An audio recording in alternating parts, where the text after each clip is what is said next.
Hai, selamat malam teman-teman. Halo, halo. Mungkin ini masih ada yang reconnecting audio ya. Mungkin di sini teman-teman yang bisa on cam, kita on cam dulu kali ya, biar enak nih kita interaksinya. Aku juga bisa ngelihat muka teman-teman semua di sini.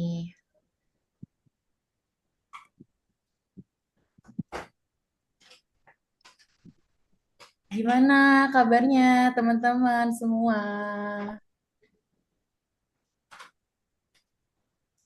Baik, Kak, baik, baik.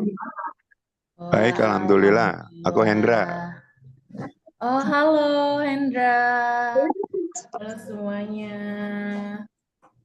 Ini kita masih nunggu teman-teman yang lain ya untuk bergabung. Ya, gimana perasaannya kalian di malam Jumat ini? Pas loh ya kita malam Jumat terus kita akan ngomongin horor-horor. Apakah kalian excited atau kalian agak takut dikit mungkin? eh aku mewakili, aku Hendra Lesmana, aku fotografer. Jadi beberapa bulan yang lalu tuh aku lagi ada penelitian tentang bagaimana merekam makhluk astral itu dengan menggunakan teknologi digital.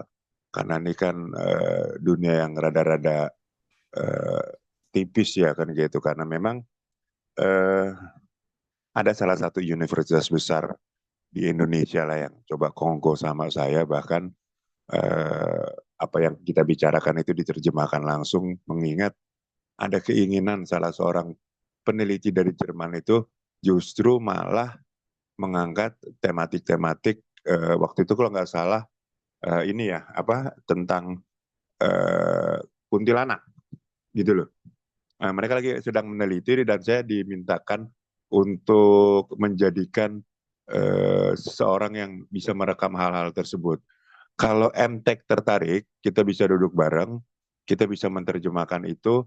Akhirnya bagaimana kita nggak ngomong klinik bahwa itu nggak bisa dipisahkan sama klinik, yes kan kayak gitu. Tapi maksud saya seru nih. eh, Pendekatannya adalah pendekatan multi digital. Bagaimana merekam, bagaimana kita mensadur, bagaimana nanti kita kita undang pakar-pakar itu dan kita diskusikan bahwa real energi itu bisa direkam. Kayaknya gitu sih Mbak, awal dari aku. Wow, ini makasih loh Pak Hendra ya. Ya ampun, maaf aku kira mahasiswa. Seru loh, Enggak aku. nggak boleh ikut ya kalau bukan mahasiswa Oh, ya. enggak, boleh, boleh, boleh. Oh sorry Cuman sorry tadi aku sorry. awalnya kan tidak menggunakan sapaan. Aduh, mohon maaf nih ya Bapak. Nggak apa-apa nggak Eh, apa-apa. Aku juga iya, masih ini kok, masih 22 tahun kok, tenang aja. oh, oke. Dengan Mbak siapa sorry? Aku Amanda. Mbak Manda, gitu Mbak Manda. Iya, Jadi mm-mm. aspeknya sangat besar ketika kampus Anda mengangkat tema ini. Kalau saya sih kan background tuh apa ya, backgroundnya tentang skrip, tentang apa. Kalau saya justru berangkat dari jurnalistik misteri kayaknya sih ya kayak gitu ya. Bagaimana Mm-mm. podcast ini akhirnya menjadi tempat teman-teman cari cuan kan kayak gitu ya. Mm-mm. Iya. Ada podcast-podcast kayak seperti itu. Bahkan tadi sore itu aja saya dihubungi sama beberapa ada tiga podcast yang minta malam Jumat ini, enggak lah gue mau ngezoom dulu, gue bilang begitu karena memang temanya seru nih yang angkat orang-orang yang punya akal sehat dengan sentuhan kebudayaan gitu loh, maksud saya gitu loh Yes, begitu. benar Dan Bapak. jangan nggak usah munafik lah, orang dari kecil aja Mbak Manda kalau duduk di depan pintu aja diomelin kok kan kayak gitu. Betul. Jangan Mbak Manda. Nah itu kan udah terekam di kertas putihnya seorang Manda kan kayak gitu. Terus nggak ada Mm-mm. itu mata hayul kan kayak gitu. Iya. Terlepas itu apapun agamanya kan gitu. Saya Mm-mm. nggak masuk ke situ. Yuk kita teliti Mbak Manda. MTek duduk bareng yuk kan kayak gitu. Kita duduk Iya. bareng dengan alat-alat canggihnya itu, dengan latar belakang saya sebagai seorang fotografer, seru nih kayaknya nih kan kayak gitu. Yuk kita kita buktikan bahwa dunia itu bisa kita rekam kan gitu dengan teknologi yang ada Ghost Rider sekarang, ada Ghost segala macem lah kan kayak gitu. Ditambah lagi objek-objek itu memang banyak terdapat di Indonesia gitu loh. Nah, kayak gitu. Ya masa peneliti dari Jerman yang melakukan itu ya malu lah kan kayak gitu. Milenial masa taunya joget-joget di TikTok doang, gitu loh. Yes. Itu loh maksud aku kayak gitu. Mm-mm. Dan seru. Iya Coba benar-benar duduk bareng benar. deh. Nanti kan ada dari MTek tuh Bu siapa ya? Kalau nggak salah dokter Bu siapa ya? Rere, Pak. Ya. Nah, gitu. Iya. Eh, Masa teknologi canggih-canggih yang di MTek cuma buat ngecek apa kodam ya? Anak kan konyol banget gitu loh. Udah dunia ini dicemoohkan, tidak diangkat ke sains, ditambah lagi ya itu tadi hodam lah pakai dicek ini segala macam. Kalau penampakan barangkali iya, kalau hodam mah dan orang anehnya masyarakat kita suka gitu loh. Itu maksud aku. Mungkin Mbak Mana mau Oke. nyapa ada yang lain atau gimana? Bebas ya? Iya, Bapak. Mungkin aku juga mau nyapa-nyapa yang lain. Makasih Pak Hendra atas Ya, sharingnya. intro dulu Memang, ya. Nanti ya gitu kita eh, diskus lagi ya. Aku iya. standby. Oke. Terima kasih Pak Hendra. Yes, memang sekarang lagi tren banget ya film horor itu lagi disukai oleh banyak orang. Oleh karena itu nih, kita ajak teman-teman di sini, siswa dari SMA, SMK, dan juga mahasiswa dari INDE untuk kita berbagi apa ya pengetahuan kita gitu terkait Yes, dengan yes, yes. film-film horor. Oke, mungkin sekali lagi selamat malam, selamat datang kepada Ibu Rere, Ibu Chandra, dan juga Ibu Novi, serta teman-teman semua di sini. Terima kasih sudah hadir di acara Mini Kelas Sharing Knowledge, media sosial dan tren film horor Indonesia. Oke, aku di sini Amanda yang akan menjadi Master of Ceremony pada kegiatan kita malam ini. Ya. Malam ininya mungkin agak tanda kutip karena sekarang malam Jumat dan juga akan bahas horor-horor gitu ya. Oke, mungkin sebelum kita mulai di sesi sharingnya, sesi diskusinya, aku ingin aku ingin persilahkan Pak Cipto selaku Wakil Rektor dari Institut Media Digital MTek untuk memberikan sambutannya.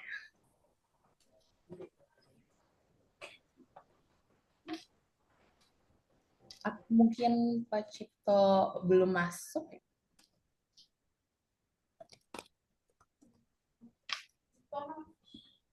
Oke. Halo Pak Cipto. Belum ada sepertinya Manda ya. Bisa nanti Oh, kalau udah masuk aja baru kita tapi kalau. Hmm? oh, udah. Oh, lagi connecting audio Bu, Pak Cipto. Oke. Iya, di sini. Oke, kita tunggu sebentar ya. Ini Pak Cipto ada wakil rektor dari Institut Media Digital MTek. Kita boleh disapa dari komunitas yang join hari ini sambil Oh iya, menunggu. ini tadi aku lihat dari RSVP-nya ya Ibu ya, kita ada dari SMK 45. Hai teman-teman SMK 45. Itu cukup ramaian nih kita dari SMK 45.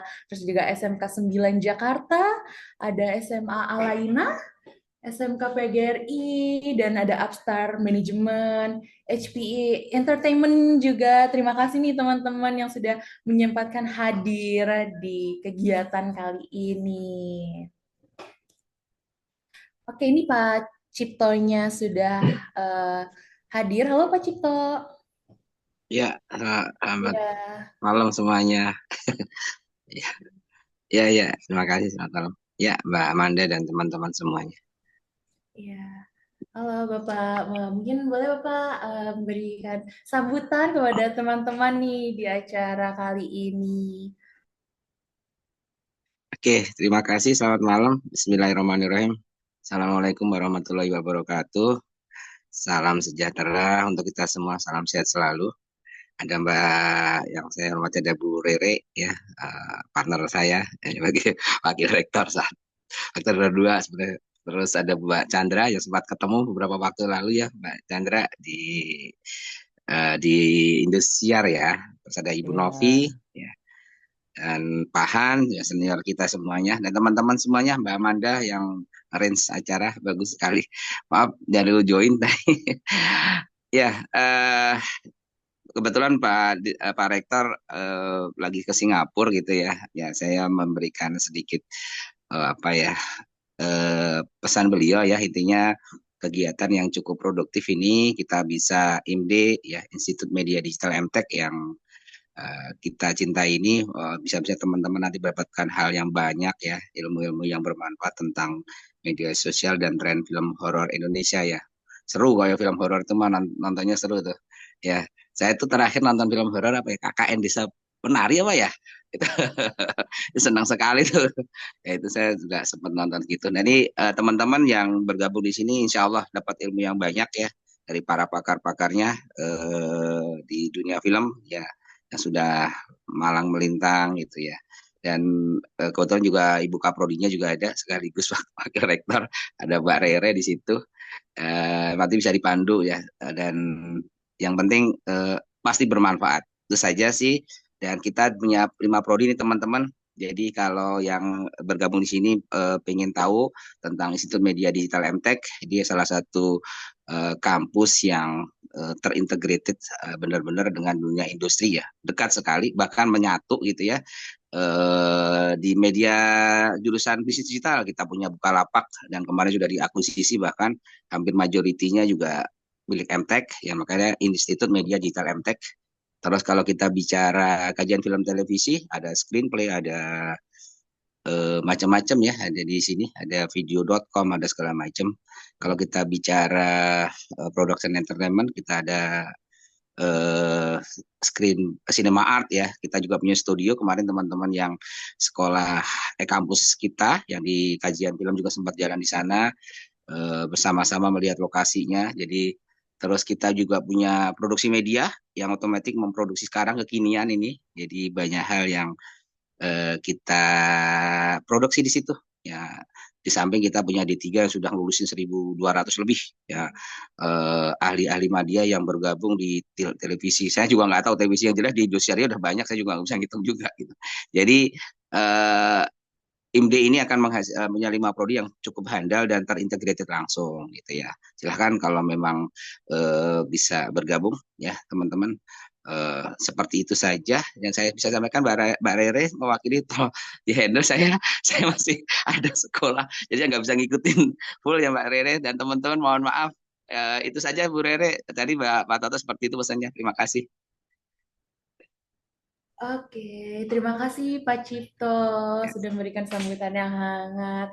Nah, bener banget teman-teman tadi ya Pak Cipto sudah mention nih, kalau misalkan di kita itu tidak hanya belajar di kelas aja, tapi kita juga ke production house, itu ada Cinemark, terus juga kemarin ada ke PFN nih, kebetulan ada Bu Chandra ya, gitu. Jadi di sini teman-teman nggak cuma belajar teori doang, tapi kita main lah gitu ke tempat-tempat yang memang align dan dari prodi kita gitu. Kayak kemarin Bukalapak itu dari bisnis digital, terus kajian film main ke Cinemark. Jadi seru banget memang ya. Oke, mungkin kita mulai masuk ke sesi yang paling ditunggu-tunggu nih ya. Kita akan sharing dan diskusi bersama. Untuk itu, aku akan berikan apa ya, moderatornya nih kepada Rima yang akan yang akan memimpin diskusi ya hari ini. Oke, hai Rima, silahkan. Oke, halo Komanda. Sebelumnya terima kasih udah mempersilahkan aku untuk mungkin memimpin atau memoderatori mini kelas hari ini. Sebelumnya aku mau perkenalan diri dulu. Aku Karim Mersani Putri Hasibuan dari dari mahasiswi Prodi S1 Kajian Film TV dan Media. Sebelumnya aku mau sapa dulu kalau ke kalian dari yang ada di Zoom ini. Mungkin boleh tolong dibuka dulu ya kameranya, tolong on cam semua. Soalnya kita sekalian mau diskusi nih, diskusi kan gak enak nih kalau misalnya pada nggak on cam gitu. Oke, selanjutnya aku mau memberi salam pada Bu Rere, yaitu selaku dosen juga Kaprodi dari Prodi S1 Kajian Film TV dan Media, lalu ada Bu Novi, yaitu salah satu narasumber kita hari ini, yaitu seorang penulis dari film Panggil Namaku 3 Kali, lalu ada Bu Chandra, yaitu direktur dari PFN. Oke, selanjutnya kita langsung masuk aja kali ya ke diskusi hari ini gitu. Mungkin pertama-tama aku mau ke Bu Novi dulu nih, selaku mungkin yang em, masuk ke film horornya, yaitu penulis film horor gitu.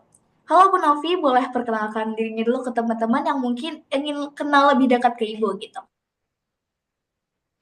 Oke, selamat malam untuk rekan-rekan semua juga yang hadir di acara Zoom malam ini. Selamat malam Bu Rere, Bu Chandra, Pak Hans, Pak Hendra, Mbak Amanda, Bu Rima, Pak Cipto, barangkali masih ada. Kemudian Mbak Dewita ya di sini. Juga kepada adik-adik mungkin ya yang hadir pada malam ini untuk sama-sama kita mengupas tentang media sosial dan film horor khususnya. Saya Novi Iriane, saya penulis, selain novel juga skenario. Sebetulnya tidak terbatas genrenya yang sudah saya kerjakan, tetapi cukup lumayan banyak untuk film horor gitu ya. Dan kebetulan novel-novel saya juga ada yang serial yang berbau horor gitu. Jadi saya mengucapkan terima kasih atas undangannya malam ini, diberi kepercayaan dan merupakan satu kehormatan untuk bisa berbagi mungkin sedikit pengalaman dari saya yang bisa saya bagikan mengenai penulisan khususnya skenario horor ini, Mbak Rima. Begitu. Oke, wah teman-teman keren banget ya Bu Novi ini. Mungkin teman-teman yang dari SMA jurusan broadcast itu bisa nih ambil banyak materi yang mungkin di diskusi kita hari ini mungkin bakal dapat diambil nih pelajarannya. Oke Bu Novi, jadi aku mau tanya nih dari aku dulu kali ya. Gimana sih peran media sosial dalam mempengaruhi proses menulis atau memproduksi sebuah film horor gitu Bu? Apa ada keterkaitan dari peran media sosial mungkin dari cerita-cerita yang viral atau dari medsos lainnya itu gimana Bu? Oke. Sebelumnya mungkin kita kupas dulu ya media sosial itu secara singkat seperti apa, kemudian sejarah film horor secara singkat itu seperti apa. Ya seperti sudah kita ketahui media sosial atau kita kenal dengan sosial media atau sosmed ini merupakan wadah digital yang dimana oleh penggunanya dijadikan menjadi satu aktivitas saling berbagi konten-konten seperti tulisan, video, gambar dan sebagainya. Kemudian untuk sejarah film horor sendiri di Indonesia itu memang bisa dibilang bahwa dari tahun 70-an, 80-an itu perfilman Indonesia memang sudah marak dengan film horor ya. Film horor itu sendiri merupakan salah satu genre dari perfilman di mana film ini adalah film yang bisa memacu emosi rasa takut penonton atau rasa jijik penonton, yang bisa memacu adrenalin penonton. Barangkali penonton kita ini atau di dunia bahkan senang dengan film-film yang menakut-nakuti gitu, yang bisa memacu adrenalin. Nah gitu. Nah, kemudian hubungannya tadi dengan media sosial ya. Jadi sebelumnya saya mungkin kupas sebentar bahwa di jenis-jenis dari media sosial ini seperti kita ketahui ada Instagram, ada TikTok, kemudian Facebook, ada Telegram dan sebagainya, juga termasuk aplikasi e-book misalnya yang banyak mengangkat tentang novel-novel fiksi, termasuk film-film, ide-ide cerita horor begitu. Di Indonesia ini sejak tahun 70-an, apalagi ketika film asing masih merajai perfilman Indonesia, itu film horor cukup menarik perhatian penonton Indonesia. Misalnya seperti ada film The Exorcist, kemudian ada Salem Lot, atau Damon Omen. Sementara untuk film asli Indonesia sendiri itu sempat merajai perfilman Indonesia seperti Malam Jumat Kliwon, Malam Satu Suro, yang kemudian sekarang di remake menjadi Susana dan sebagainya. Jadi dapat dibuktikan bahwa film horor, genre horor di Indonesia ini mempunyai penonton yang cukup banyak, target audience yang cukup banyak. Nah, kemudian hubungannya dengan media sosial tadi, jadi media sosial ini yang tadi berisi atau berjenis seperti Instagram atau TikTok, sebetulnya bisa menjadi pertama adalah narasumber atau referensi dari ide cerita film. Yang kedua adalah bisa menjadi ajang promosi film itu sendiri. Nah, kita ambil contoh misalnya ada film KKN Desa Penari. Itu awalnya adalah merupakan kisah nyata yang diangkat di media sosial, kemudian menjadi viral, dan kemudian ditangkap ide potensial ini oleh rumah produksi, sebuah rumah produksi, dan dijadikan film. Nah, para pengguna media sosial ini penasaran bagaimana kisah nyata yang sudah mereka kenal dengan intim ini di media sosial sesudah dijadikan sebuah film. Nah, gitu. Jadi selain tadi media sosial ini menjadi referensi sumber narasumber ya film, juga menjadi ajang promosi di mana ketika ide dari media sosial yang sudah dijadikan film ini sudah menjadi produk, dikembalikan kepada media sosial, dipromosikan di sana, dan kembali pengguna media sosial ini mendapatkan informasi untuk menonton film ini. Mungkin kurang lebih seperti itu. Jadi tadi secara singkatnya bahwa hubungan atau peran media sosial dengan film horor ini selain menjadi referensi, media sosial ini juga bisa dijadikan menjadi ajang promosi. Begitu Mbak Rina.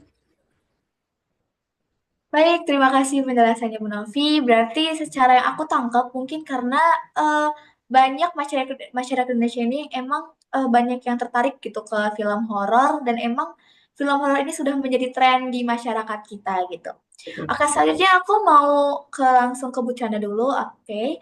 Halo Bu Chandra. Hai, selamat malam. Selamat malam Halo, selamat semuanya. malam Ibu. Sebelumnya aku mau perkenalkan dulu, Bu Chandra adalah direktur dari PFN. Sebelumnya aku juga udah ke PFN kemarin, bareng-bareng sama Bu Rere juga, dengan teman-teman Adfilmd. Kebetulan di prodi kita, S1 Kajian Film TV dan Media juga sering teman-teman ke banyak, penelusuran ke banyak perusahaan-perusahaan film gitu. Oke, Bu Chandra, mungkin berhubungan dengan pertanyaan aku ke Bu Novi tadi mungkin ya. Mungkin karena tren film di Indonesia ini banyak yang horor, gimana strategi pemasaran gitu dari Ibu sendiri dari mungkin direktur PFN, gimana cara Ibu menstrategikan film horor sendiri itu ke masyarakat gitu? Oke, terima kasih sebelumnya ya Mbak ya. Seperti kalau misalnya kita lihat, ini kaitannya juga nyambung dengan Bu Novi tadi bahwa kalau kita lihat media sosial, sebenarnya media sosial itu tidak hanya berpengaruh terhadap film horor saja, tapi terhadap semua film sekarang ini sudah menggunakan digital marketing sebagai salah satu strategi yang digunakan untuk memviralkan apakah itu organik atau tidak organik gitu ya, tapi itu bisa menjadi salah satu sasaran atau strategi yang kita gunakan untuk memasarkan sebuah film. Nah, berkaitan dengan itu memang bahwa kalau misalnya kita membuat film, pasti tujuannya adalah untuk supaya film itu banyak ditonton. Kalau film itu banyak ditonton, maka message yang ingin kita sampaikan itu bisa tersampaikan dengan jelas dan semakin disaksikan atau bisa diterima oleh masyarakat luas. Nah, kembali lagi bahwa apa sih sebenarnya film itu gitu. Untuk apa sih kita nonton film? Tentunya film itu menjadi sebuah sarana yang sebenarnya adalah salah satu alternatif yang digemari atau yang dipilih oleh seorang manusia untuk merasakan apa ya, tergolong dalam entertainment gitu ya, satu tayangan yang bisa menghibur. Nah, menghibur itu ada beberapa hal gitu. Kita bisa masuk tadi genre-nya gitu ya, ada komedi, ada drama, dan ada horor dan apapun itu, bahkan sekarang dicampur horor komedi atau drama komedi atau drama horor gitu. Jadi udah semakin banyak lagi. Nah, memang kalau misalnya kita lihat dari semuanya, kalau kita ingin melihat film, itu biasanya harus ada kepenasaranan gitu sebelumnya. Kita ingin melihat sesuatu itu kan sama dengan iklan ya. Kita mau mencoba sebuah produk gitu, apapun ini minuman misalnya, pasti kita akan tahu minuman itu mau kita coba pasti dari iklan gitu kan. Ada advertisingnya, ada iklannya. Begitu pula juga dengan kita seorang produser yang ingin memperkenalkan film kita melalui apa sih? Melalui apa namanya, strategi komunikasi dengan menggunakan digital atau apa tadi istilah kalian tadi, media sosial. Nah, sekarang memang itu sangat menjadi salah satu ukuran untuk kita-kita yang memproduksi. Baru aja ngobrol kemarin dengan salah satu produser gitu ya. Dia bilang bahwa membuat film sekarang ini tantangannya cukup menarik gitu karena generasi penontonnya itu semakin lebar. Yang sekarang ini udah mungkin nggak mengenal apa namanya TV gitu ya, iklan di TV itu enggak, tapi dia lebih ke gadgetnya, iklan yang ada di genggaman tangannya gitu ya, di genggaman tangan ini. Sehingga pada saat casting mencari bintang film, itu yang dicari juga udah bukan lagi bintang film yang lebih populer gitu. Sorry, lebih terkenal kesenioritasnya atau kemampuan dia berakting. Justru yang dicari adalah sesuatu, dia tanya sama audiensnya melalui media sosial. Dia tanya, kira-kira kamu kalau misalnya ada film ini, siapa sih yang kamu inginkan? Misalnya kayak gitu. Padahal yang diinginkan itu belum tentu bisa acting, misalnya seperti itu. Tapi itu dilakukan casting. Kembali lagi ke horor. Kenapa sih horor gitu? Karena dalam kehidupan sehari-hari, dari kecil seperti tadi ada yang mengatakan bahwa kita sudah lingkungannya tuh sudah emang horor gitu ya. Jadi sesuatu yang takut gitu apa dan macam udah diperkenalkan dari sejak kecil. Rasa itu sudah ada sejak kecil. Sehingga engagement kita, produser film dengan penontonnya tuh memang sudah terbentuk dengan sendirinya. Apalagi dengan sosial media itu sendiri. Jadi intinya apapun itu ujungnya adalah bagaimana kita menyampaikan pesan dalam sebuah film yang genrenya adalah horor. Sekedar ini aja, saya sebenarnya bukan penggemar horor ya, karena kayaknya hidup saya juga udah termasuk horor gitu. Enggak sih, ini cuma cerita aja bahwa saya nggak suka gitu dengan sesuatu yang begitu pulang bisa saya nonton. Kebetulan waktu kecil saya nonton The Omen gitu ya. Begitu selesai nonton itu saya nggak bisa tidur, nggak bisa tidurnya tuh lama banget, jadi lampu harus dinyalain apa dan macam dan kayaknya menyiksa. Dan sejak itu kayaknya nggak deh, itu bukan pilihan saya untuk mengentertain diri saya gitu ya. Tapi di Indonesia ada beberapa hal, apakah dia benar-benar mengentertain dirinya sendiri atau ada budaya Indonesia yang kalau misalnya nonton itu dia lebih suka nonton bareng. Begitu nonton bareng, keseruan dalam menonton film horor itu menjadi suatu kenikmatan sendiri bagi kelompok-kelompok tertentu. Sehingga itu bisa menjadi satu hal yang menjadi target dari produser itu sendiri. Kira-kira itu sih. Kayaknya sih masih banyak banget ya yang mau diceritain ya, tapi nanti saja. Oke. Oke, baik, terima kasih Bu Chandra atas sharing-sharingnya. Oke, ngomongin tentang mungkin ke promosi kali ya. Untuk film-film sekarang mungkin banyak para produser atau marketing film tuh em, mempromosikan filmnya lewat konten-konten gitu yang dimasukkan ke TikTok ataupun ke Instagram gitu. Nah, aku mau nanya ke Bu Rere nih, kira-kira seberapa penting peran sebuah konten gitu dalam mempromosikan sebuah filmnya gitu? Di mana apakah konten itu lebih penting dari kegiatan promosi-promosi resmi lainnya gitu? Oke, baik. Terima kasih, Rima. Ini diskusi yang sangat menarik ya. Tadi saya dengar dari Bu Novi, Bu Chandra, dan juga tadi sudah diawali sama Mas Hendra. Ya, nanti kalau ada diskusi kita lebih seru lagi ya. Media sosial itu sudah memang menjadi referensi orang saat ini. Ya, mungkin ada dari yang lain, ada beberapa mahasiswa saya yang kalau nonton film perlu referensi dulu lihat TikTok, Fayas dan Bintang. Ya, jadi kalau nonton kita lihat dulu nih media sosial dan media sosial itu kan beragam, ya. Dan yang paling banyak saat ini diakses adalah TikTok.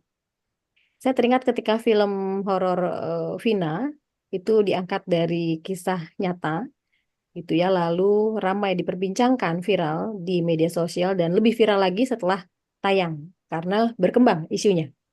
Dan itu yang menjadi teknik dari media sosial, dia itu bisa bergulir, beresonansi.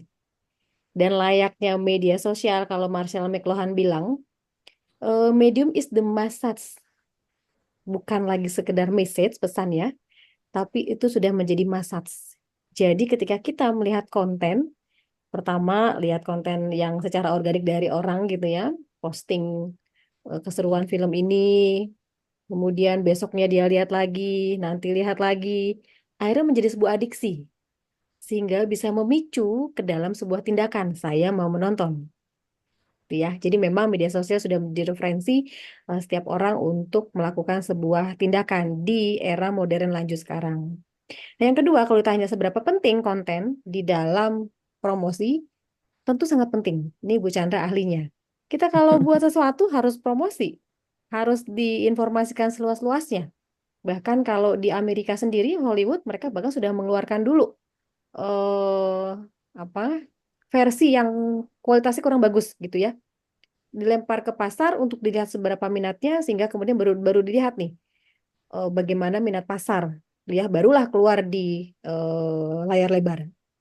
Jadi sangat penting sekali promosi. Dan ketika media sosial ini menjadi konsumsi yang utama dari masyarakat, di mana kontennya itu sifatnya adalah organik, sehingga promosinya tidak terlihat, tidak terasa.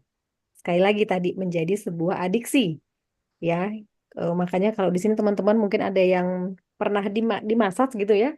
Kok kayaknya setiap bulan mesti ke sana ya Bu Chandra gitu ya.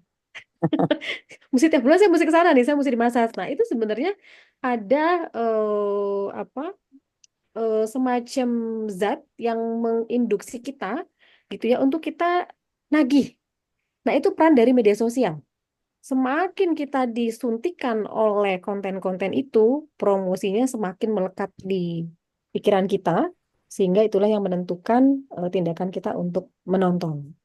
Ya, jadi promosinya semakin luar biasa. Kenapa? Karena organik yang membuat konten-konten itu teman-teman di sini nih.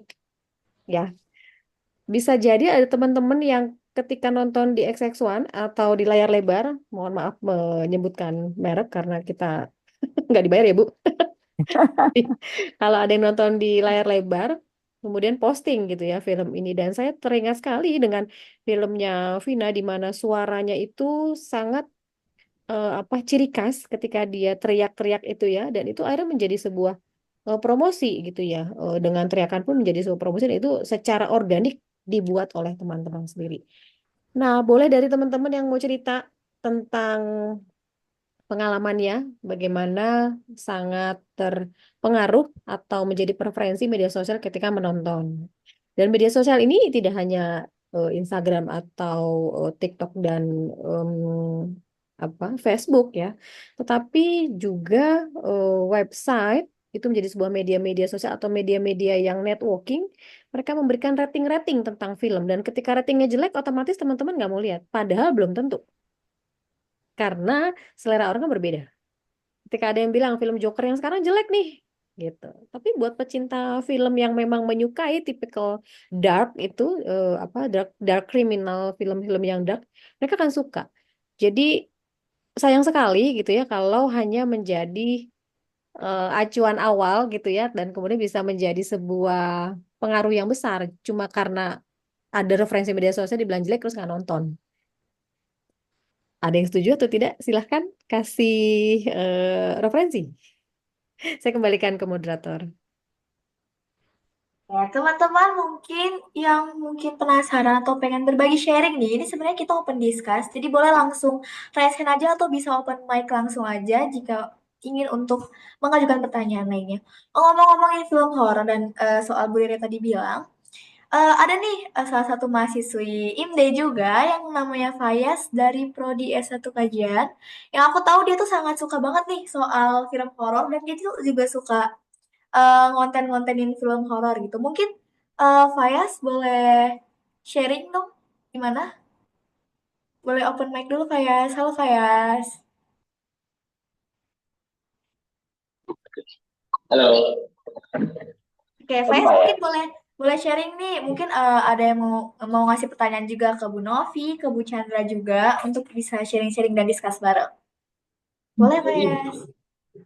aku sharing tentang uh, jadi kalau kata kita ini zaman dulu sama zaman sekarang film horor kan beda banget ya dari mungkin uh, segi horornya atau penyampaiannya kayak zaman dulu tuh kalau yang saya anggap ya, karena waktu saya kecil saya salah sama ibu saya nonton film horor karena ya mungkin itu ya Indonesia tentang film horor itu kan kayak dulu di Indonesia tuh uh, menolak terlalu vulgar ya.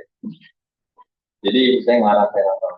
Tapi ibu saya juga secara bersama bukan melarang, dia kayak membatasi saya yang tidak tonton. Jadi saya juga akan lebih dilarang untuk nonton film Indonesia karena ya seperti yang kita tahu kalau misalkan polisi dulu banyak film Indonesia terlalu vulgar buat anak-anak kayak saya yang dulu masih kecil. Jadi saya jadi bingung mau nonton film yang menurut dia aman untuk ditonton.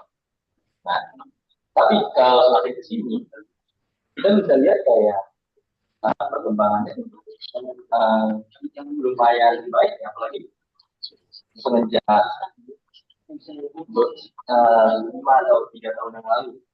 Itu perkembangan film horor udah nggak cuma rasional, tapi ada segi idealisme dari sutradaranya. Jadi ada mengurangi apa namanya hal yang seperti film-film dulu yang dimana banyak juga dan tapi sekarang udah terlihat kayak banyak idealisme dari sutradaranya yang masuk ke filmnya kayak bagus juga penulisannya yang tidak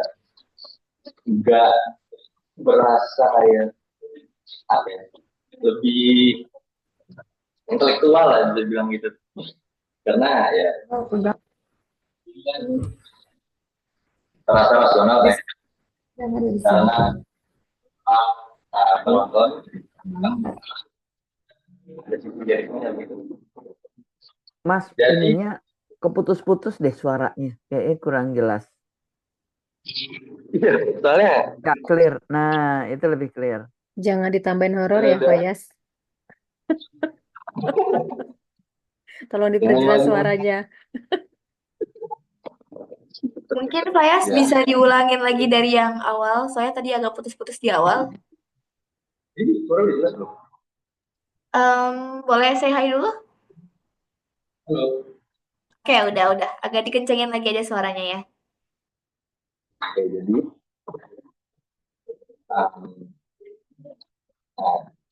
jadi menurut saya film horor di Indonesia itu udah semakin berkembang dari yang zaman dulu dan berbeda penyampaiannya. Karena yang dulu kita berasa kayak studio production house itu terlalu rasional dan mementingkan untuk meraup penonton sebanyak-banyaknya. Atau membuat idealisme dari sutradaranya. Karena ya jujur juga kayak untuk menghidupi studio kan kita harus hidupkan uang. Nah, jadi mau nggak mau ya harus rasional. Tapi sekarang untuk film horor sekarang itu udah terasa lebih idealis juga dan berani untuk menunjukkan cerita yang bagus, kayak film-film karyanya yang baru itu karyanya Joko Anwar. Dia udah, dia menurut saya saat ini tuh sutradara yang paling berani untuk mengubah jalan atau cara menyampaikan sebuah cerita horor dari yang dulunya rasional dan sekarang berani untuk menjadi idealis.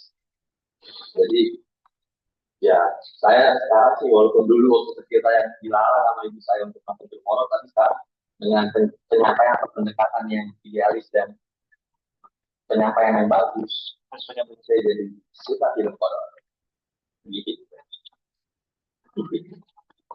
Udah ya? Udah dalam. Oke. Oke, terima kasih Faya sharingnya. Yang aku tangkap dari Fayaz, Fayaz tuh melihat bahwasanya kalau misalnya perkembangan film Indonesia dari awal sampai sekarang itu sekarang udah jauh lebih bagus lagi dengan menampilkan cita-cita yang ide cerita yang lebih bagus lagi. Oke.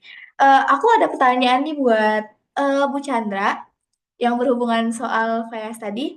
Gimana sih PFN itu melihat em, peluang gimana cara cara kita Indonesia ini masuk ke pasar film horor internasional gitu. Apakah ada peluang besar gimana cara kita bisa masuk ke internasional gitu film horor kita, Bu?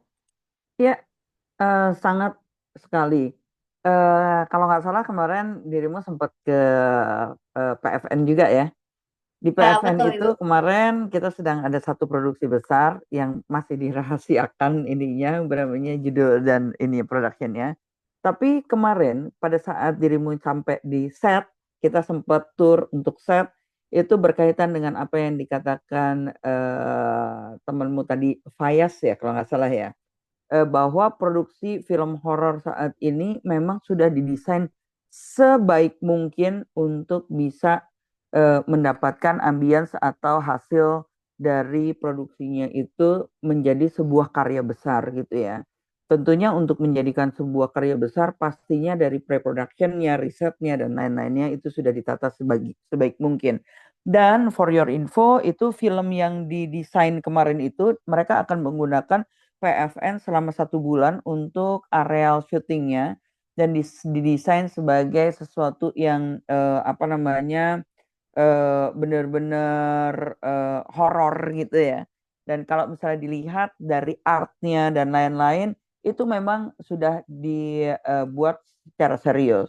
Dan kolaborasi yang dilakukan itu adalah kolaborasi dengan 3 negara, yaitu Jepang, Prancis, dan Indonesia. Dan syutingnya memang di Indonesia. Pas tentunya harapannya adalah pada saat film ini ditayangkan, sudah lagi tidak melihat pasar penontonnya itu adalah pasar Indonesia, tapi sudah menjadi target pasar global. Sehingga pada saat film ini menjadi sebuah karya yang bisa ditonton secara internasional, itu tentunya kita juga mesti desain dari awalnya. Kemudian kedua, yang kemarin baru saja dilakukan oleh Joko Anwar dengan film terakhirnya, dan itu juga sudah masuk di pasar internasional juga, termasuk juga film sebelumnya oleh Joko Anwar itu juga sudah masuk di pasar internasional. Jadi apa yang dilakukan oleh teman-teman produser ataupun sutradara yang ada di Indonesia, saya rasa sudah tidak kalah apa namanya kelasnya jika dibandingkan dengan film luar. Memang saat ini Asia menjadi sebuah target untuk boleh dikatakan harta karun cerita film-film yang memiliki apa namanya konteks mistis yang cukup tinggi. Karena memang budaya yang ada di Asia ini memang juga mensupport atau mendukung dengan cerita-cerita yang ada, baik itu mitos yang sudah terbentuk sejak puluhan tahun yang lalu, bahkan ratusan tahun yang lalu gitu. Dan itu juga udah menjadi huntingan dari produser-produser luar. Jadi tidak aja Thailand. Dulu kalau misalnya kita masih di SMP, SMA itu film Asia yang bergenre horor itu lebih film-film dari Thailand ya. Jadi benar-benar kayaknya produksinya dan ceritanya itu adalah cerita yang memang sudah lekat dengan daerahnya gitu. Itu sebabnya kalau misalnya kita ingin memproduksi sesuatu, tampaknya sesuatu yang lebih dekat kehidupan dengan kita sehari-hari, yang bukan fake gitu ya, itu adalah sesuatu yang kita rasanya jika kita ada di sana atau jika kita dalam lingkungan itu, kita langsung adrenalin kita tuh lengkap gitu rasanya. Gitu kira-kira. Ya. Jadi untuk kancah internasional saya rasa kita sudah menjadi sesuatu target ya yang bisa mendunia lah. Oke, baik Ibu. Berarti Indonesia ini film horornya nggak kalah tertinggal gitu ya. Malah kita udah bisa bersaing gitu ke internasional gitu. Kali ini aku juga mau nanya dong dari segi scriptwriter nih ke Bu Novi. Gimana cara Ibu Novi mencari ide-ide cerita yang efektif atau out of the box-nya itu dari gimana gitu Ibu membuat ceritanya? Apakah dari cerita-cerita yang nyata atau realistis atau yang mungkin gak nyata gitu Bu? Gimana cara Ibu mencari idenya gitu? Baik. Mengenai ide cerita, tadi ditanyakan apakah yang nyata atau mungkin yang fantastis mungkin ya istilahnya itu seperti itu. Sebetulnya kedua-duanya itu mempunyai daya tarik tersendiri, Mbak Rima dan adik-adik di sini. Tetapi dengan persyaratan yang dipenuhi menjadi sebuah film yang akan menarik penonton, misalnya apakah itu topiknya, konfliknya bagaimana menarikkah, judulnya, bahkan sekarang ini menjadi satu hal yang penting juga siapa pemain dan penggarapnya atau sutradaranya. Nah, tetapi di Indonesia ini khususnya, biasanya kalau ceritanya dari kisah nyata, based on a true story, itu mempunyai daya tarik yang lebih kuat untuk penonton Indonesia. Karena biasanya mereka sudah membaca atau mendengar cerita kisah nyata itu dari mulut ke mulut, apalagi khususnya kalau untuk horor itu yang urban legend ya, misalnya seperti Rumah Pondok Indah, kemudian ada Hantu Jeruk Purut dan sebagainya. Nah, mereka dari kisah nyata ini sudah punya rasa penasaran. Bagaimana kalau misalnya difilmkan? Apakah masih ada untold story-nya? Bagaimana cerita ini secara lengkapnya? Bagaimana wujud dari hantunya menurut kisah nyata ini dan sebagainya. Tetapi kembali bahwa cerita berdasarkan fantasi pun ini bisa menjadi satu film yang juga luar biasa. Tetapi tadi kembali bahwa film bagaimanapun itu adalah satu produk yang harus tidak menarik penonton di sini ya. Jadi bagaimana diciptakan tadi topiknya, konfliknya, walaupun itu fantasi, ide dasarnya itu seperti apa. Kalau misalnya dibuat premisnya itu penonton akan penasaran akan seperti apa film dengan premis demikian. Nah, jadi untuk ide-ide cerita horor ini bisa digali dari sumber manapun, baik kisah nyata maupun fantasi. Nah, kembali barangkali ada rekan-rekan atau adik-adik di sini yang ingin mencoba untuk mencari ide film horor ya. Sebetulnya mungkin uji cobanya bisa di diri sendiri ya. Ada satu dikatakan satu bukan mitos ya, satu masukan bahwa penulis horor yang baik itu adalah sebetulnya seorang penakut. Kebetulan saya juga seorang penakut ya. Jadi sebelum diuji coba kepada penonton, dilemparkan kepada penonton, itu saya mencoba menakuti diri sendiri. dari bagaimana saya mencari judul, mencari topik, bagaimana membuat adegan dari scene by scene, itu sampai penulis sendiri juga merasa takut ketika menulis itu. Nah, jadi karena memang goals-nya adalah penonton film horor khususnya pergi ke bioskop itu memang mereka ingin diketakut-takuti. Kalau dari sisi penulisan ya Mbak Rima, tetapi kalau misalnya nanti akan disempurnakan lagi dengan sisi penggarapan tentunya. Di penggarapan itu sudah wajib mempunyai set yang mencekam, belum ilustrasi musiknya, penggarapannya, dan sebagainya. Kurang lebih mungkin seperti itu Mbak Rima. Oke, terima kasih Bu atas mungkin sharingnya gitu. Lalu selanjutnya aku mau nanya dong, ada nggak teman-teman SMK di sini yang mau sharing-sharing bareng nih? Boleh langsung raise hand aja atau open mic langsung ya mungkin yang ingin sharing.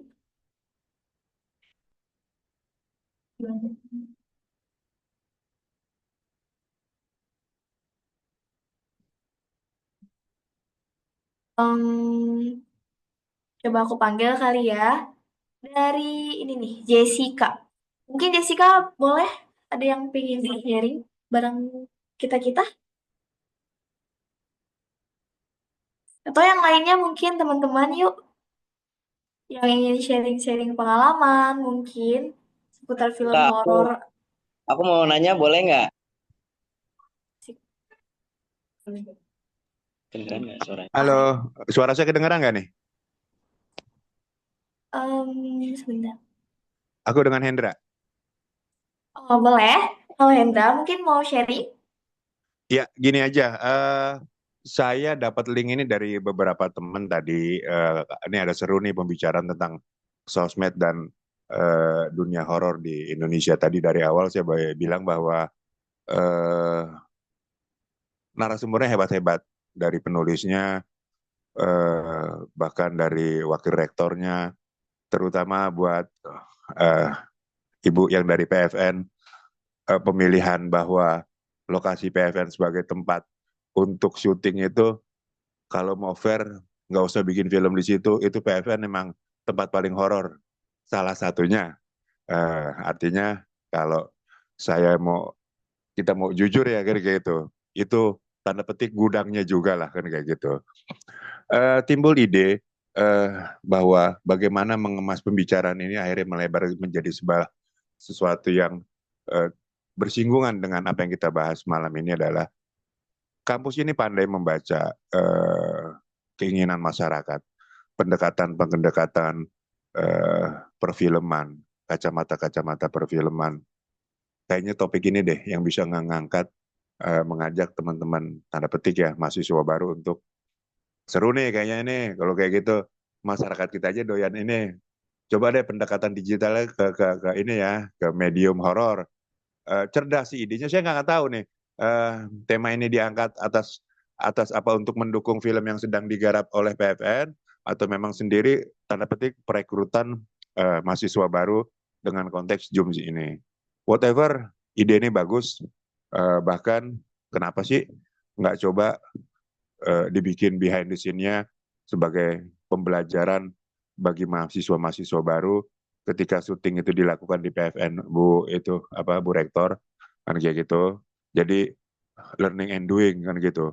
Kalau kita diskusi bahwa film kita begini begitu, rasanya hanya masuk di luar kepala kita, tapi di action-nya tidak real kita rasakan. Bu, bisa nanti kita kondisikan di mana kita bisa duduk bareng. Anda penulis hebat tuh, kan kayak gitu ya. Ada Bu PFN yang memang punya gudang itunya lah untuk penampakan itunya, sehingga saya mau menjelaskan bahwa ini loh bisa diterjemahkan dengan bahasa gambar, apapun makhluknya kan kayak gitu. Tempatnya sudah ada, mahasiswanya sudah ada, prodinya juga jelas.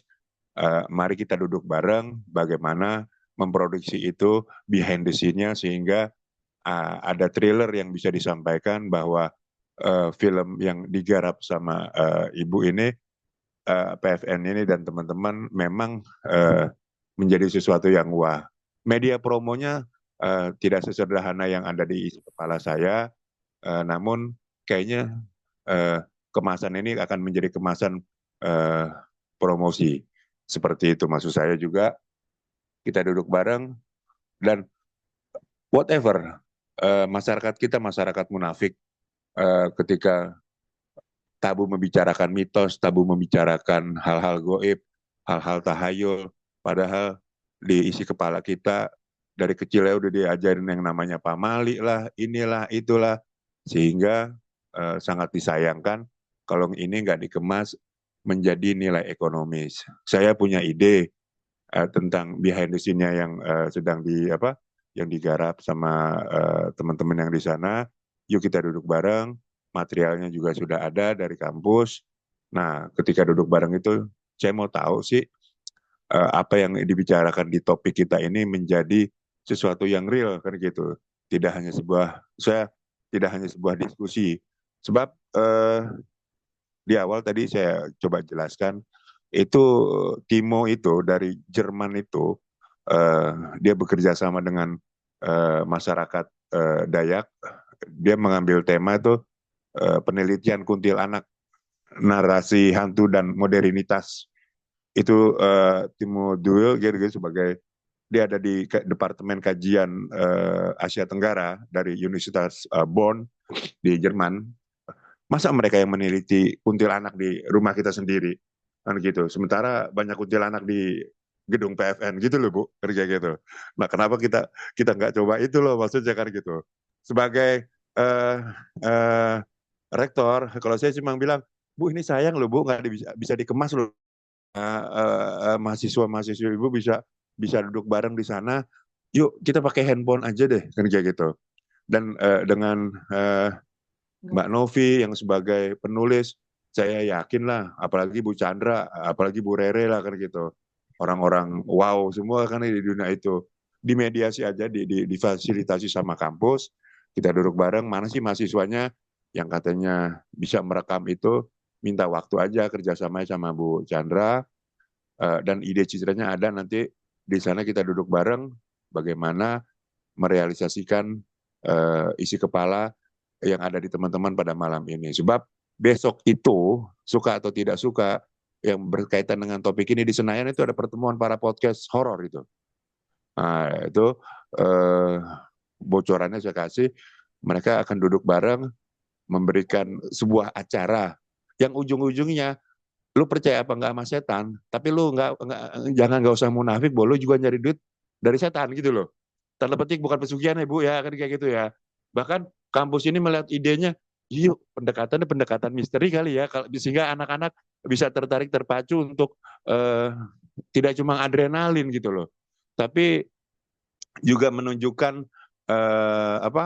sesuatu karya yang memang kita diskusikan malam ini. Sorry aku kelamaan, aku Hendra, backgroundku fotografer, Mbak moderator maaf ya, kan kayak gitu ya. Nanti kita duduk bareng, selebihnya aku menjadi pendengar yang baik dulu. Jangan lupa Bu Chandra, horor-horor yang di dekat kamar mandi belakang Ibu. Gitu. Ya, Mas Hendra mau tanya Ya. dong. Mas Hendra Ya. terakhir ke PFN kapan?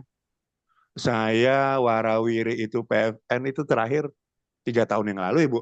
Kayak gitu. Nah, berarti yang terakhir belum datang kan? Semua toiletnya sekarang sudah nggak horor karena udah dirapihkan semuanya. Masuk gudang-gudangnya juga udah rapi. Nah, justru kemarin yang menjadi ini karena memang luarnya sebenarnya kita kemarin dipakai untuk graffiti internasional juga tempat itu. Jadi udah penuh dengan warna.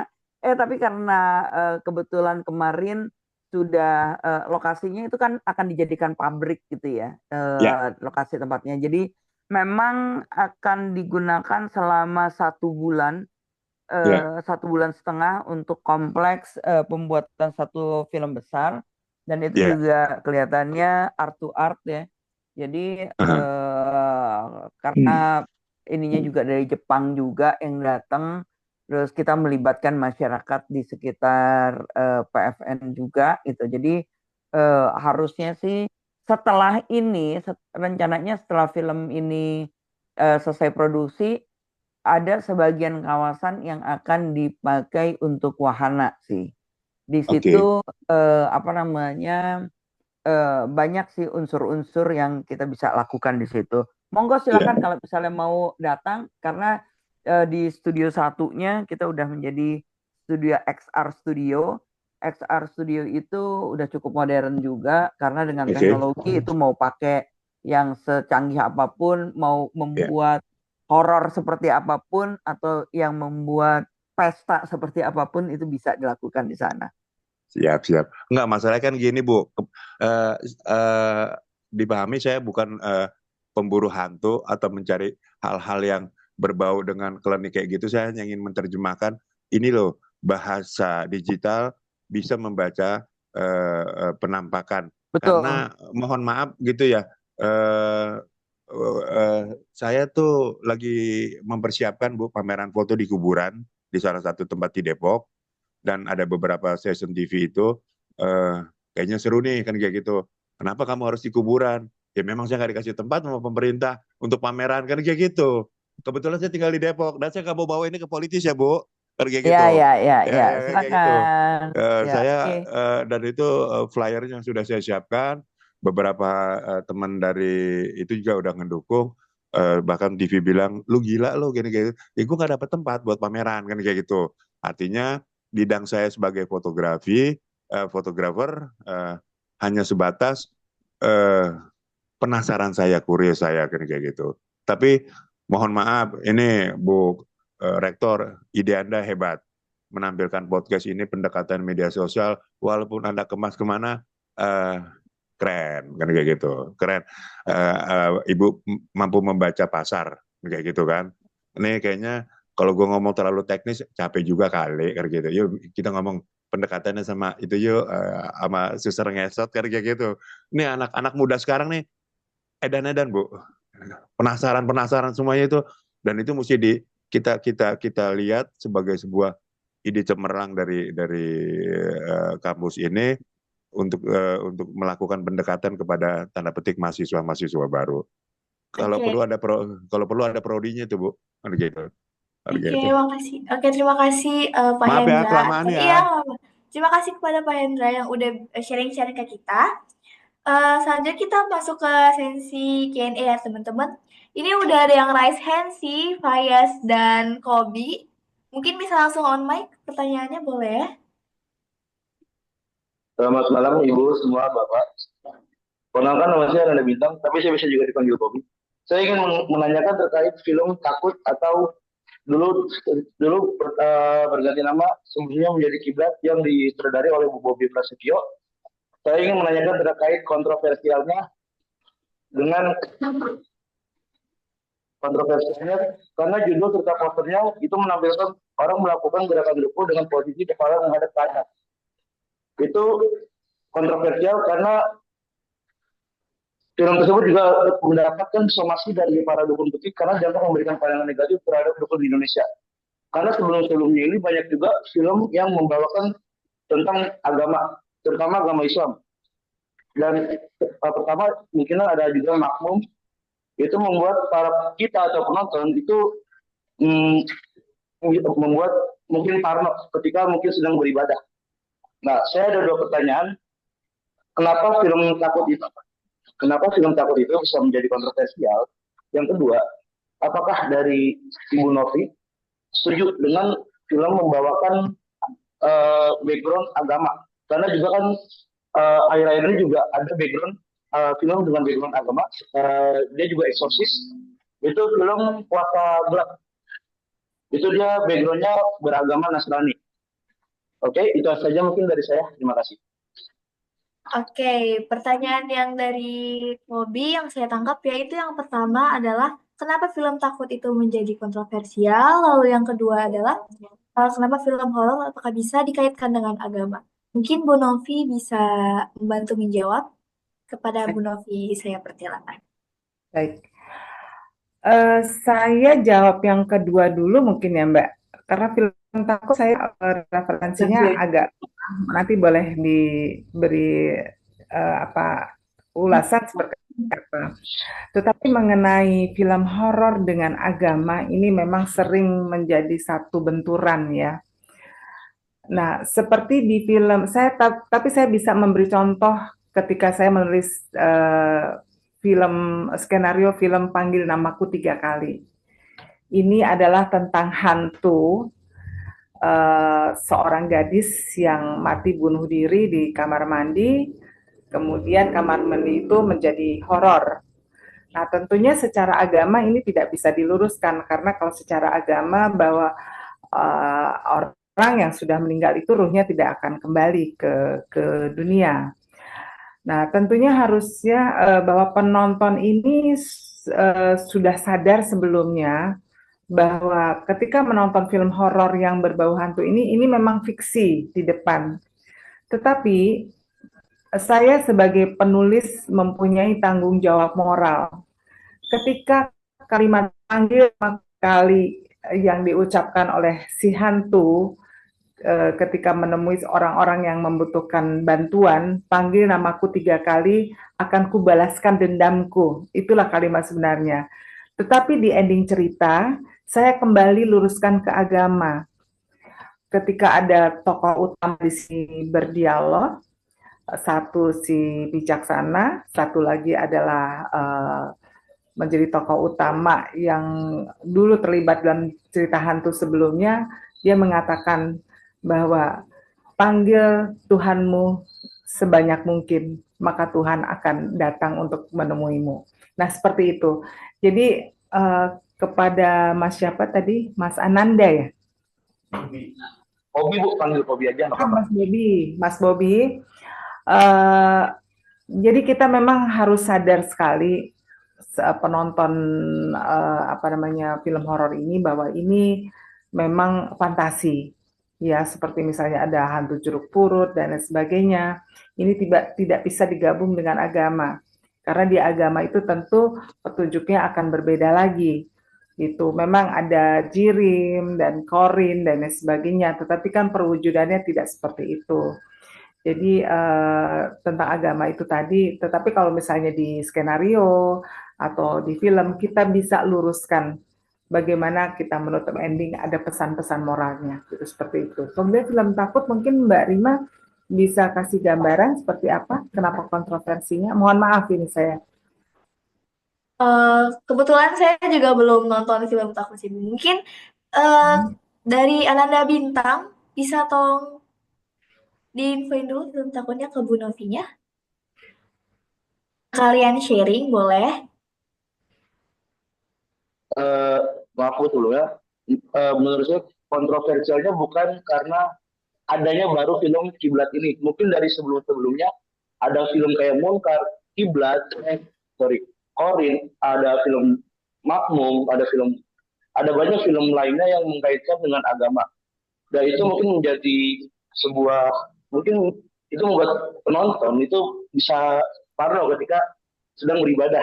Kayak misalnya kalau misalnya kita di agama Islam misalnya sholat tahajud atau sholat subuh di malam hari dan sendirian, itu bisa membuat parno dan mungkin bisa saja dia tidak jadi ibadah. Mungkin seperti itu. Ya mungkin ketika saya sudah jadi karena kontroversialnya, bukan karena dengan adanya film takut ini, tapi karena adanya film-film sebelumnya yang terlalu mengait-ngaitkan dengan agama. Itu Bu, terima kasih. Oke, Bu Novi, yang saya tangkap dari Ananda Bintang tadi adalah film takutnya mungkin membawa cerita tentang mungkin ada adegan-adegan yang memperlihatkan ketika orang lagi beribadah, namun mungkin ada jump scare-nya, jadi membuat orang banyak takut untuk beribadah gitu, Bu. Baik. Sebelumnya baiknya sih saya mengetahui apakah seperti film yang tadi disebutkan ini apakah berdasarkan kisah nyata atau tidak. Tetapi sebetulnya kembali ya, penulis ini mempunyai tanggung jawab moral. Jadi sebaiknya memang kalau bisa, walaupun ini film horor ini fantasi, kita katakan seperti itu, kalau bisa memang yang tidak mengangkat sesuatu yang sangat kontroversi tadi. Karena bagaimana akan dikatakan seperti apa kalau misalnya ketika seseorang beribadah, dia bisa kemasukan atau diganggu dan sebagainya, sementara ketika seseorang beribadah itu sedang betul-betul berdialog dengan Tuhan. Jadi saya tidak bisa mengomentari banyak tentang film-film yang kontroversi seperti ini, tetapi hanya menyarankan saja kepada sesama kreator film, kalau bisa memang kita membuat tontonan yang juga tuntunan. Boleh fantasi, tetapi kalau bisa tidak terlalu berbenturan dengan hal-hal yang sakral. Mungkin seperti itu, Mas Bobi. Kembali ke Mbak Rima. Oke, terima kasih Bu Novi atas penjelasannya. Apakah dari Ananda Bintang udah terjawab?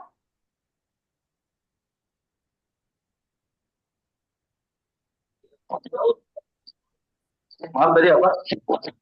Oke, apakah pertanyaannya tadi sudah terjawab dengan baik dari penjelasan Bu Novi tadi? Mungkin yang saya tangkap ya emang mungkin jangan sampai terpengaruh sama film-film yang dia untuk soal agama. Oke,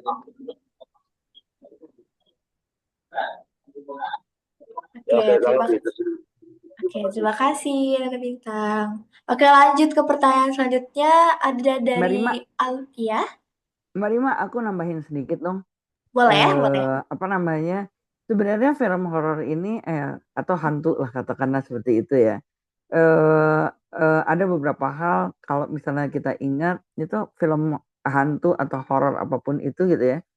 Itu kan kita waktu kecil juga ada film kartun Casper, Scooby-Doo, Ghostbuster, apa dan segala macam. Itu sebenarnya luas banget loh. Jadi coba kita pikirkan bahwa apa yang ada tuh sebenarnya adalah sesuatu fenomena yang sebenarnya ada di sekitar kita, cuma bagaimana kita cara mengemasnya itu gitu.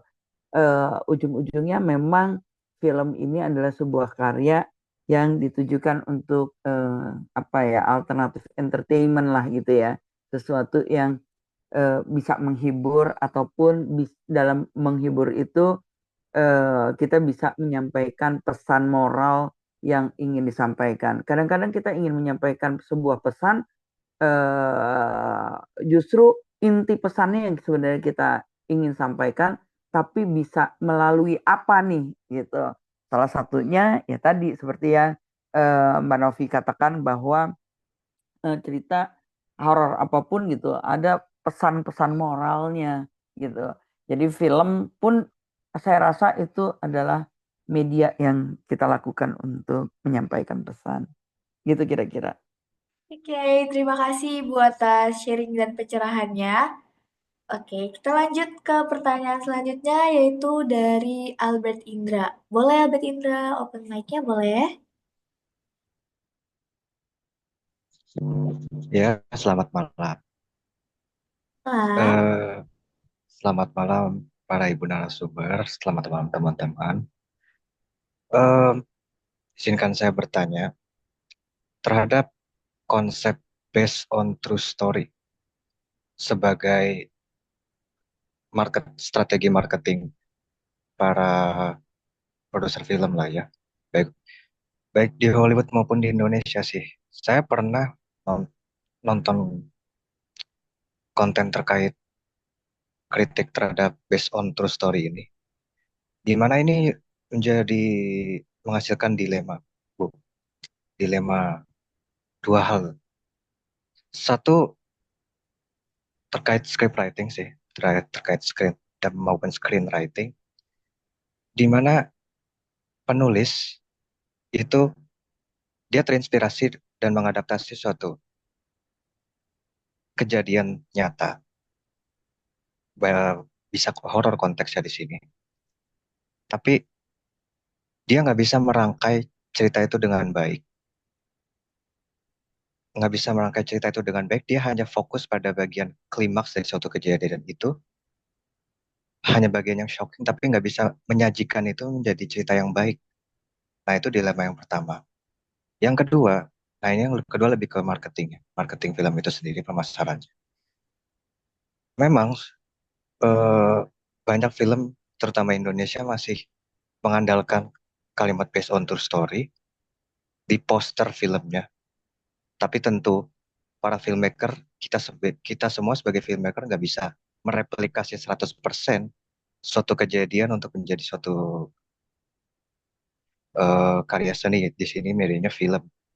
Tapi terkadang para filmmaker, para sutradara maupun para screenwriter ini mereka malah terlalu bebas mengarang, terlalu menambahkan terlalu banyak bumbu dalam suatu cerita nyata yang harusnya orang melihatnya harusnya ada entah pesan, entah perspektif yang orang-orang bisa lihat dari suatu kejadian, itu malah ditambahkan terlalu banyak bumbu dan tercipta perspektif yang menyeleweng.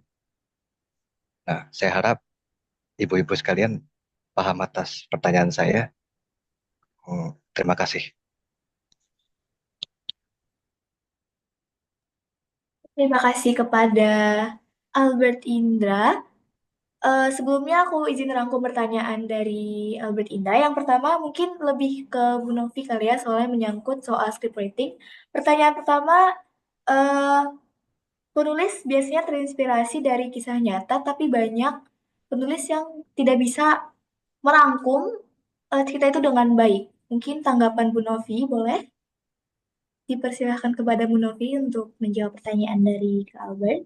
Oke, baik, terima kasih.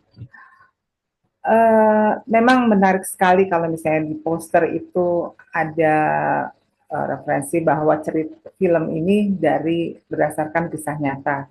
Tetapi mungkin ada kekecewaan untuk pembaca atau pendengar cerita kisah nyata ini yang sudah begitu melekat dengan cerita ini, ternyata di filmnya tidak sesuai dengan cerita yang sudah didengarnya, dengan imajinasi masing-masing penulis. Nah, sebenarnya begini Mas Albert, penggambaran dari bentuk tulisan dengan visual ini seringkali tidak sama ya. Dan imajinasi dari buku ke visual pun itu masing-masing mempunyai imajinasi pembaca sendiri-sendiri. Atau pendengar cerita horor di dalam kisah nyata ini pun mempunyai imajinasi sendiri.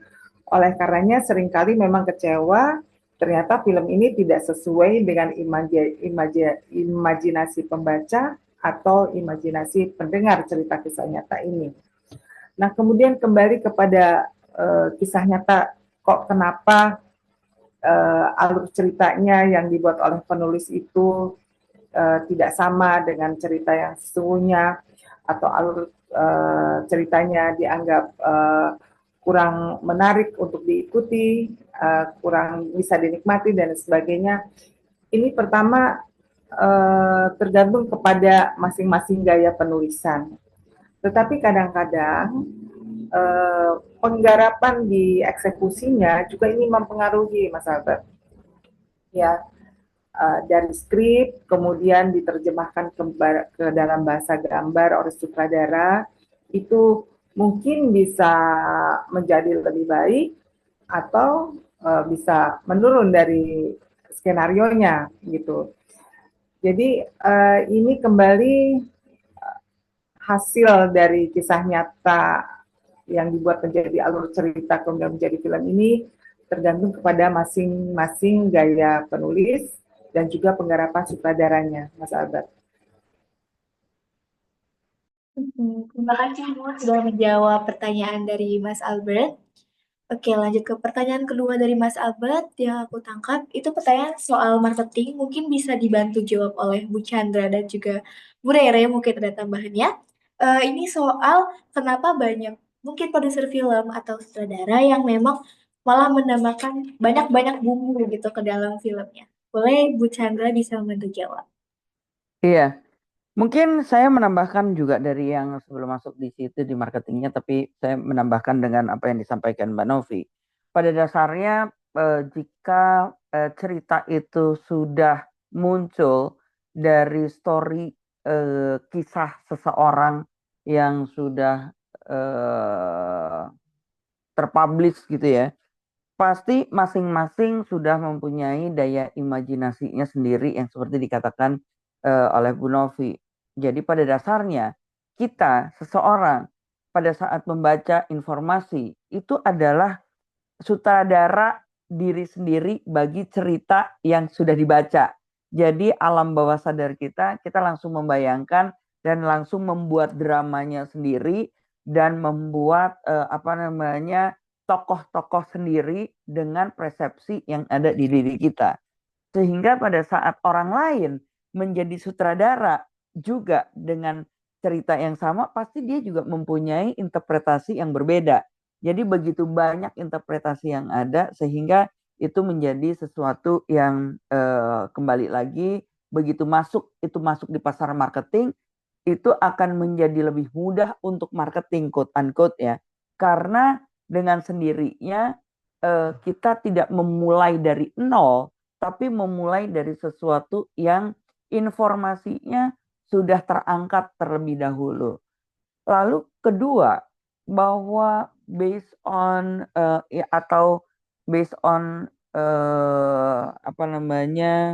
true story ataupun based inspiring by true story gitu. Itu adalah sesuatu memang yang kita pengen tahu, kepo gitu ya. Kalau misalnya anak-anak zaman sekarang kan kepo banget gitu loh. Begitu ngeliat, itu story-nya kayak apa sih yang sesungguhnya kalau misalnya itu dibuat dalam cerita. Ada satu hal, keterbatasan di sebuah karya film, itu kita dibatasi dengan durasi. Jadi durasi yang ada, kalau misalnya kita layar lebar, paling panjang adalah 2 jam. Kenapa itu paling panjang? Karena biasanya si produser sebisa mungkin menjadi 1,5 jam malah. Kenapa? Karena dalam satu hari show, dia bisa 5 show. Kalau 2 jam, ada hanya 4 show gitu. Jadi pendapatannya dihitung seperti itu. Jadi semakin pendek, kira-kira 1,5 jam, itu yang paling optimal, katakanlah seperti itu. Dan dalam story yang sudah dibuat, memang ada sutradara yang memilih, kelihatannya ditambahin bumbu ini akan lebih baik. Karena kembali lagi, sutradara mempunyai imajinasi untuk menerjemahkan dari based on true story itu hanya angle tertentu yang ingin disampaikan. Atau hanya klimaksnya aja yang sebenarnya pengen ditentukan. Jadi sehingga jalan ceritanya pun dia akan atur. Banyak yang kecewa, banyak juga yang sebenarnya, ini nih yang gue cari. Jadi kembali lagi penonton itu mempunyai, ya kalau yang nonton itu adalah 1 juta penonton gitu ya, pasti di kepalanya juga ada 1 juta juga terjemahan dari story yang sebenarnya sudah terangkat. Kira-kira seperti itu sih. Tapi benar bahwa marketing dengan cerita yang sudah muncul seperti misalnya KKN atau Vina, katakanlah seperti itu. Dan Vina itu adalah sebuah cerita yang memang diangkat dari kejadian yang nyata. Lalu kemudian saya kebetulan nggak nonton filmnya, tapi saya melihat fenomenanya, dan dari film itulah kebobrokan sebuah institusi malah justru bisa dibongkar gitu. Terlepas bahwa keluarga yang diambil kisahnya bisa setuju atau tidak setuju, itu adalah behind the scene yang lain gitu ya.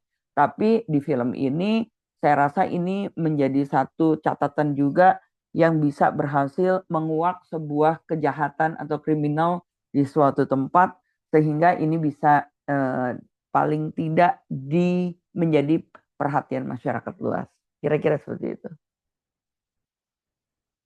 Baik, terima kasih Bu Chandra dan Bu Novi atas sudah menjawab pertanyaan dari Albert. Apakah Albert udah terjawab pertanyaannya? Sudah terjawab. Terima kasih Bu Novi dan Bu Terima Chandra. kasih. Mungkin Bu Rere ada mau nambahin sedikit soal pertanyaan tadi? Ya, sedikit ya Boleh. untuk kita rap bersama ya. Tadi Bu Novi dan Bu Chandra sudah menjelaskan dengan sangat luar biasa. Dalam film horor ya, untuk true story itu sudah ada ide yang orisinal. Tetapi dalam produksi film ya, sebagaimana kita tahu, film itu menjadi sebuah media, menjadi ruang simulasi yang tentu juga tidak melupakan estetika dari horor. Oleh karena itu, ketika di dalam produksinya ada perkembangan-perkembangan, itu menjadi pertimbangan estetika dari horor, sehingga menjadi daya tarik. Ini menyangkut juga pertanyaan dari Adrian. Ya, segala sesuatunya akan mengacu pada bagaimana orang tertarik atau bagaimana produksi ini dibuat dengan baik sehingga ujung-ujungnya adalah memikat penonton. Tetap dalam perspektifnya ekonomi, segala sesuatu yang kita produksi harus mempunyai nilai ekonomi. Tidak mungkin kita membuat film tidak bernilai ekonomi ya, Bu Chandra ya. Harus ada nilai ekonomi sehingga nilai-nilai estetika tadi akan dibangun. Kreativitas-kreativitas di tengah-tengah produksi pasti akan ditambahkan. Perihal lari dari ide cerita tentunya tidak lari dari ide cerita, hanya dikembangkan. Dan nanti ujungnya adalah bagaimana pesan atau message tadi dari film itu tetap utuh disampaikan di tengah-tengah kreativitas dan estetika horor tadi. Itu dari saya, terima kasih. Terima kasih dari atas tambahannya. Semoga pertanyaan-pertanyaan yang ditanyakan teman-teman tadi semua terjawab ya. Sebelumnya terima kasih juga kepada Bu Novi, Bu Rere, dan Bu Chandra sudah berkenan untuk diskusi dan sharing-sharing bareng kita. Untuk teman-teman yang mungkin ingin bertanya, namun mohon maaf sebelumnya karena keterbatasan waktu kali ya. Selanjutnya aku mau langsung tarik ke Kak Amanda. Sebelumnya aku terima kasih juga ke Bu Novi, Bu Rere, dan teman-teman lainnya, dan juga Bu Chandra udah kasih waktu aku juga untuk bantu aku juga untuk membantu acara ini. Aku izin pamit diri. Assalamualaikum warahmatullahi wabarakatuh. Selanjutnya aku kasih ke Kak Amanda. Oke, thank you Rima. Luar biasa nih ya, tadi mulai dari produksian, terus juga dari segi marketing, teman-teman di sini excited banget ya. Oke, sekali lagi aku juga ucapin terima kasih kepada Bu Chandra, Bu Novi, Bu Rere, dan juga Rima nih atas sesi diskusinya tadi. Untuk itu selanjutnya aku akan memberikan sertifikat, mungkin boleh? Nah, nanti ini akan aku kirimkan juga ya. Nah, mungkin temen aku juga boleh sekalian bantu dokumentasinya ya. Tapi ini masih. Oke. Sekali lagi terima kasih Bu Chandra, Bu Novi, dan Bu Rere selaku narasumber pada acara Mini Class Sharing Knowledge, Media Sosial dan Tren Film Indonesia, dan juga Rima sebagai moderator pada acara malam ini. Oke, mungkin aku hitung 1, 2, 3 untuk kita foto dulu nih bersama sertifikat ya. Oke. Siap semuanya? 1, 2, 3. Oke, sudah aku screenshot. Oke, untuk selanjutnya aku juga mau remind teman-teman di sini, terima kasih sudah hadir dan aku mau ingetin untuk absen karena kita juga akan bagi-bagi sertifikat nih kepada teman-teman di sini karena sudah berpartisipasi. Senang banget tadi ya diskusinya, ada banget nih dari siswa, dari mahasiswa juga. Oke, mungkin boleh bantu di-share lagi Kak barcode-nya ya sama teman aku. Oke, aku jadi ini sih Bu, aku jadi kepikiran untuk nonton film horor sama teman-teman karena tadi Bu Chandra mention ya kalau misalkan ada yang seneng sama sekelompok teman gitu, karena aku bagian dari kelompok itu gitu loh Bu. Aku seneng dan berani nonton film horor kalau misalkan sama teman-teman aja. Nah, ini boleh ya teman-teman di sini mahasiswa INDE dan juga siswa atau umum scan barcode-nya yang di link yang berbeda. Tuh, terus aku juga sama kayak Bu Novi, aku juga penakut tapi ya udah diberani-berani aja karena kepo. Karena aku sendiri juga termasuk yang gampang gampang terpengaruh nih oleh media sosial, review-review dari orang. Gitu. Manda, Oke. Iya, Ibu. Manda, sambil nunggu absen, ini kita ada seminar, ada Pak Hans ya. Mungkin boleh Iya. sebagai penutup Pak Hans boleh ngasih kasih pesan atau bisa merapping malam atau topik kita Ya, malam hari ini, Pak Hans. Boleh banget. oke. Terima kasih Bu Rere. Yang pertama saya sih terus terang terperangah juga ya melihat 3 sosok wanita ini, Mbak Ane, Mbak Chandra, Bu Rere, sama plus tadi ada tamu kita Mas Hendra ya. Ini luar biasa. Buat saya dari tadi cuma bisa diam. Yang biasanya saya suka potong omongan, tapi hari ini saya terpaksa diam karena ini menarik. Buat saya ini awalan yang baik ya, Bu Rere, buat prodi kajian film kita ya. Lalu juga kalau dengan tawarannya Mas Hendra tadi ada kemungkinan kerjasama yang lain lagi yang sifatnya justru menarik, dihubungkan dengan fotografi, lalu kaitkan dengan suasana horor di kuburan dan sebagainya. Saya salut kepada program ini dan saya juga kesempatan ini saya mau ucapkan terima kasih Mbak Chandra yang cuman dengan saya kontak segera oke. Lalu apalagi Novi itu saya biasa panggil Anne karena dia sobat saya banget ya, yang langsung juga siap untuk membantu kita di program ini. Terima kasih semuanya, saya surprise dengan acara ini. Terima kasih, silakan Bu Rere. Yeay, terima kasih Pak Hans. Yes, bener banget tadi ya. Di sini juga ini ya teman-teman, selain kita juga sebagai mahasiswa IMB di sini, kita tuh bisa banget bikin program-program mungkin horor yang tadi kayak Mas Hendra, kita neliti apa ke gedung. Nah, itu biasanya kita di bagian produksi media, ada jurusan produksi media, kita bisa ya itulah ya berkreasi gitu atas program-program yang kita buat, karena memang di sini tuh aktif banget untuk membuat sebuah program-program kayak atau variety show, reality show, atau juga nih karena kita bahasnya horor, bisa banget horor karena emang lagi potensi banget ya horor di saat ini. Terus juga kalau misalkan teman-teman mungkin kayak mau berkunjung ke production house, terus mungkin bisa juga jadi talentnya ya Bu ya, jadi hantunya itu juga bisa nih belajar acting di program studi produksi entertainment gitu. Dan di sini teman-teman kalau misalkan tertarik untuk terjun banyak di bagian produksian, itu kita ada 5 program studi yang mendukung pembelajaran kita. Ada bisnis digital, terus ada produksi entertainment, produksi media, kajian film, televisi, dan media, dan juga ada komunikasi massa. Oke, kalau gitu mungkin udah nih ke absennya ya. Nah, untuk itu teman-teman, mungkin boleh on cam karena kita akan masuk ke sesi foto bersama.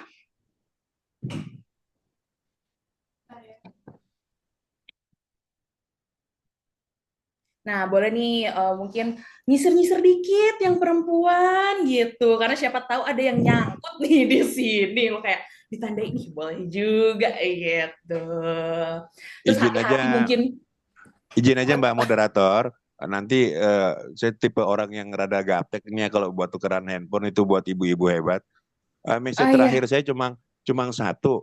Buat tadi yang ada yang merasa takut dan segala macam, pesan saya cuma satu. Takut sama Tuhan, kedua sama ibumu. Udah itu aja.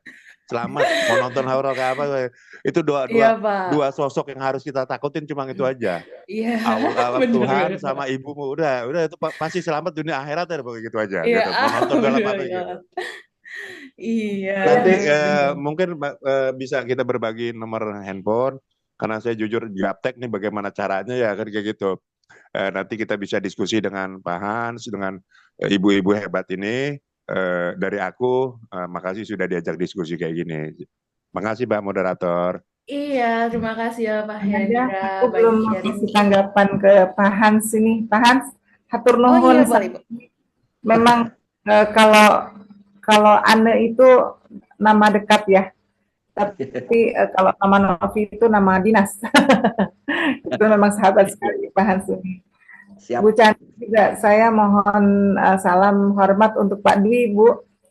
Saya beberapa bulan yang lalu sempat mampir ke PPFM dan keren sekali sekarang ini PPFM. Terima kasih Mbak. Kita ngobrol bareng sama Mbak Chandra, ada sesuatu. Boleh. Kayaknya the next film kita ya Pak. Yeah. Boleh Mbak. Yeah. Dengan senang hati. Iya. Oke. Terima kasih. Dilanjut. Oke. Yes. Oke, boleh. Teman-teman nih udah ada yang on cam ya, bahkan udah ada yang pakai background horror nih. Terima kasih loh ya. Mungkin siap-siap ya teman aku operator untuk bantu ambil gambarnya. aku pandu ya, siap-siap. Mungkin boleh agak horor-horor sedikit gitu gayanya. Oke ya. Ya, 1, 2. Lagi, 1, 2. Oke, sama terakhir aku request gini Bu, karena ini gaya Inde nih. Mungkin boleh ya kita foto seperti ini gitu ke Oke, atas nih. Nah, oke. oke, mungkin boleh teman-teman yang on cam? Yes. Oke. 1, 2. Oke, Kebalik nggak sudah. sih gini ya?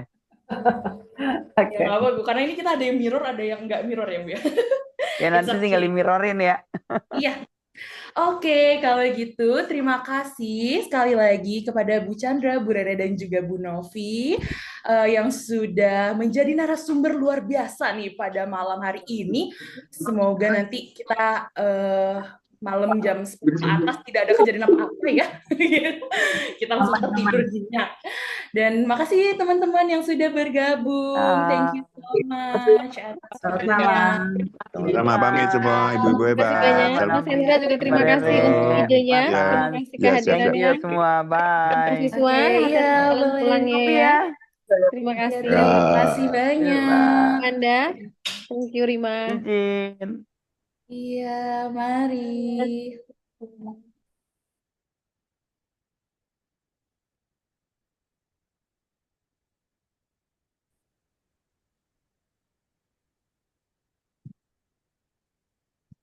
Oke, Thank you, Bu. Manda rekamannya sudah di close? Itu dari Bu Vita, Ibu. Oh ya, oke. Iya, nanti aku ke Bu Vita. Oke. Hati-hati kalian pulangnya ya. Iya, Ibu. Take care. Bye. Rima juga Thank you, hati-hati Bu. ya. Terima kasih banyak.